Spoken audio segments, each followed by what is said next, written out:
She stood at the edge of the pool, fully dressed, clutching her phone and purse, politely shaking her head when someone asked if she wanted to swim. She was quiet, maybe even shy, just a simple woman at a neighborhood gathering, minding her own business. But for reasons she couldn't understand, that made her a target. A group of partygoers, loud and clearly amused by themselves, thought it would be funny to push her into the water. No warning, no consent, just a sudden shove and a splash that silenced the laughter for a moment. What they didn't expect was how still she went, floating face down, motionless. The panic came quickly. Someone screamed. Another jumped in. What started as a cruel joke turned into chaos. But then something even more shocking happened. The woman suddenly stood up, perfectly fine, dripping wet, and staring straight at them. Calm, controlled, watching their fear with quiet power. Who was this woman, really? And why, out of all reactions, did she choose to fake drowning?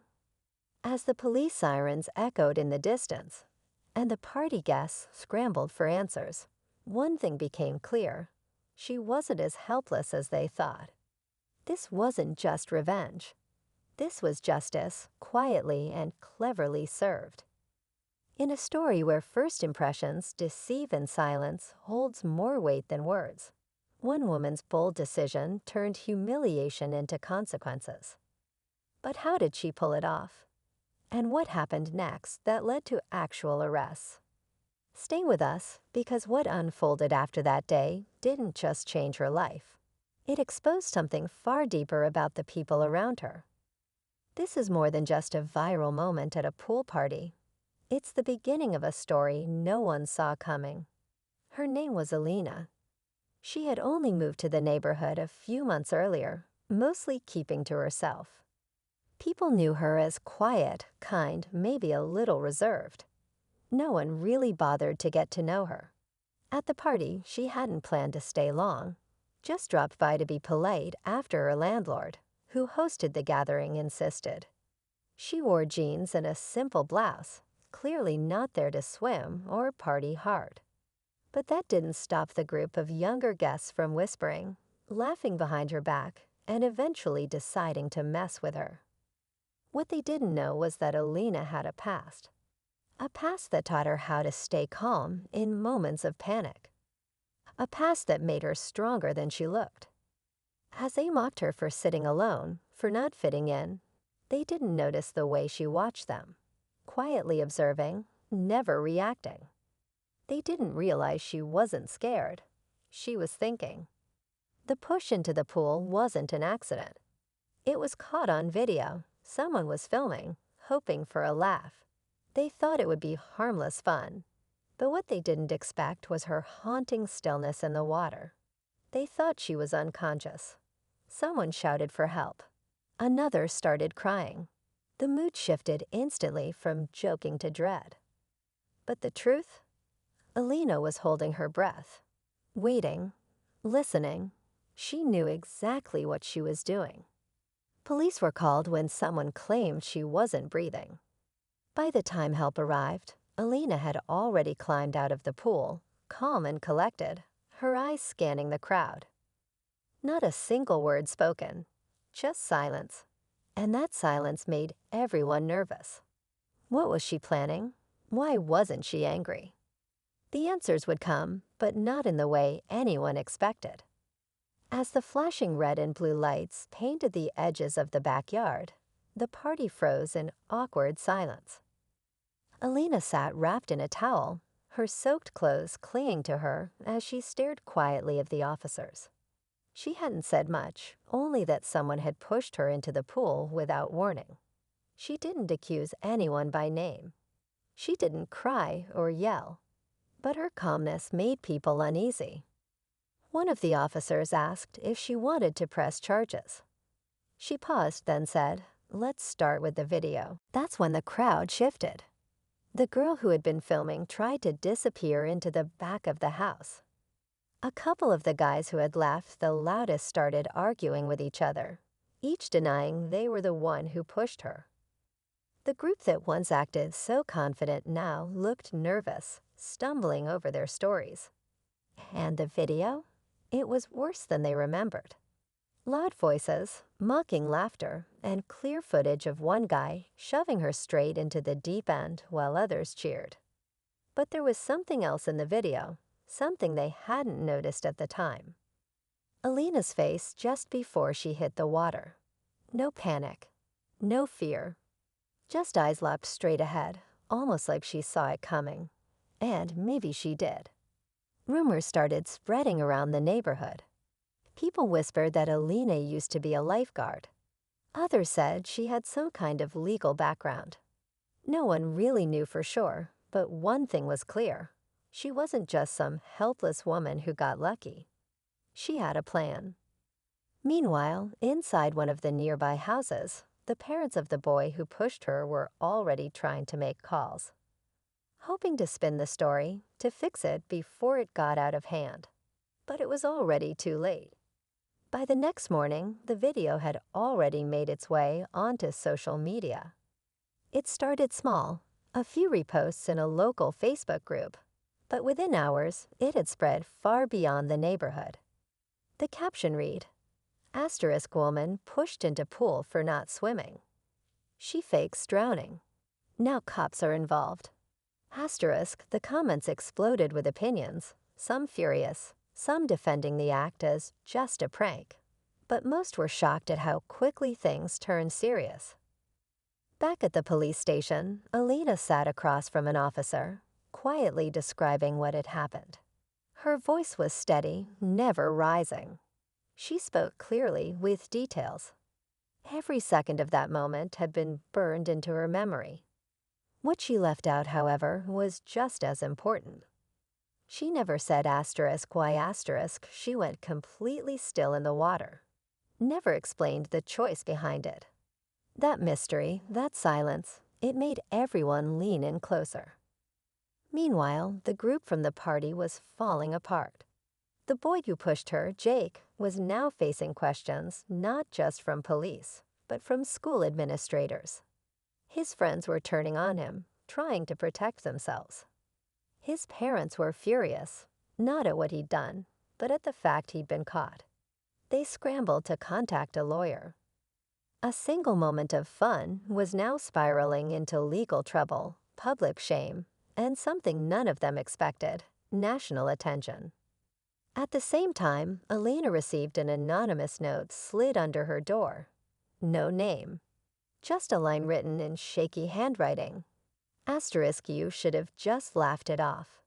Asterisk, the message wasn't just creepy, it was a warning. Someone wasn't finished. As tensions rose, the story grew bigger. People demanded answers. But Alina stayed quiet. She wasn't finished either. And what came next, no one was ready for. Alina read the note twice, then folded it and placed it on the counter. She didn't react outwardly, but something in her eyes shifted. Someone wanted her quiet, and that only made her more certain she had to keep going. She called the officer handling her case and calmly asked if there was a way to trace where the note came from. But when she returned to her window a few minutes later, the camera she'd set up outside her door was gone. No sign of forced entry. Just gone. Later that day, she found out why. A neighbor, Mrs. Diaz, an older woman who lived across the hall, had seen someone near Alina's door early that morning. A girl in a hoodie, quick on her feet. Mrs. Diaz hadn't thought much of it until now. When shown a photo of one of the party guests, she quietly nodded. "That's her," she said. She was laughing when she ran. The twist? That girl wasn't just a guest. She was Jake's cousin. And her father worked for the local police department. Suddenly, things got complicated. Alina's report was no longer just about a prank gone wrong. It was starting to look like something deeper, like someone was trying to protect the people involved, quietly bury the story before it got worse. But the more they pushed, the more attention it brought. Journalists were now circling the story. A reporter left a card in Alina's mailbox. The headline was spreading fast. Asterisk woman targets pool party bullies after harassment, now facing backlash. Asterisk. The narrative was being twisted, and Alina knew it. The same people who had humiliated her were now trying to paint her as the villain. But what they didn't know was that Alina had just found something caught on the missing footage they thought they'd erased. And it changed everything. Alina handed over the backup footage to the officer without a word. What they didn't know was that her camera system automatically synced to the cloud. The missing footage wasn't just safe, it had been waiting.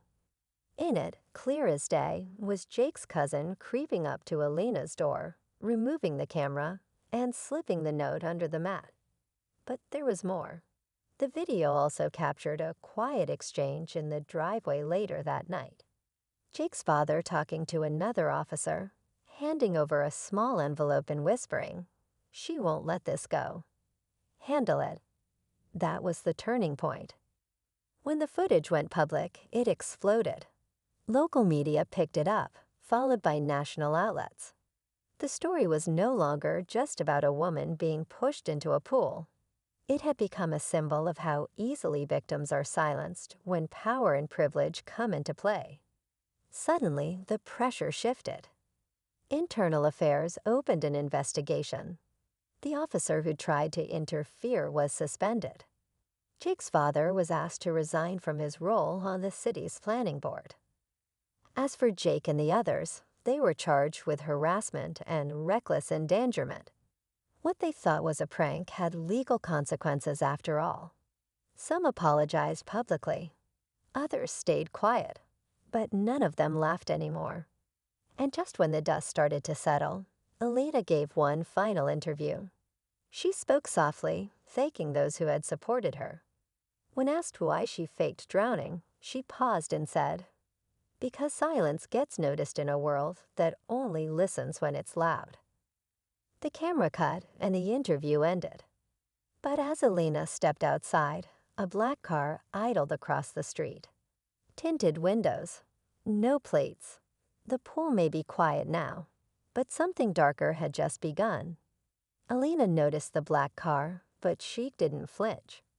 She stood on her porch for a moment, letting the cool air settle around her, then calmly walked back inside and locked the door. She knew there would always be people who didn't like what she did, people who preferred silence, who felt exposed when someone spoke up. But that didn't matter now. What mattered was that she stood up for herself in a way they never expected. She didn't fight back with anger or threats. She used truth, patience, and the power of being underestimated. In the days that followed, the story slowly faded from headlines, replaced by newer, louder scandals. But Alina's video was still out there, still being shared as a quiet reminder that not every voice has to shout to be heard. The neighborhood grew quieter too. Some families moved. Others stayed but avoided eye contact. And though the black car never returned, its presence stayed in Alina's memory, like a shadow that had passed but never completely disappeared. Jake's parents withdrew their legal threats. His cousin faced charges for tampering with evidence, and the officer involved in the cover-up was officially dismissed. Bit by bit, the damage unraveled. But the biggest change wasn't in them, it was in Alina. She started joining community meetings, volunteering at local centers, and slowly became a presence no one could ignore anymore. Sometimes people asked her if she ever regretted how it all unfolded. She always gave the same answer. No one should have to drown to be believed. In the end, Alina wasn't just the woman who got pushed into a pool. She became a symbol of quiet strength, proof that standing your ground, even in the face of humiliation, can turn a cruel moment into lasting change.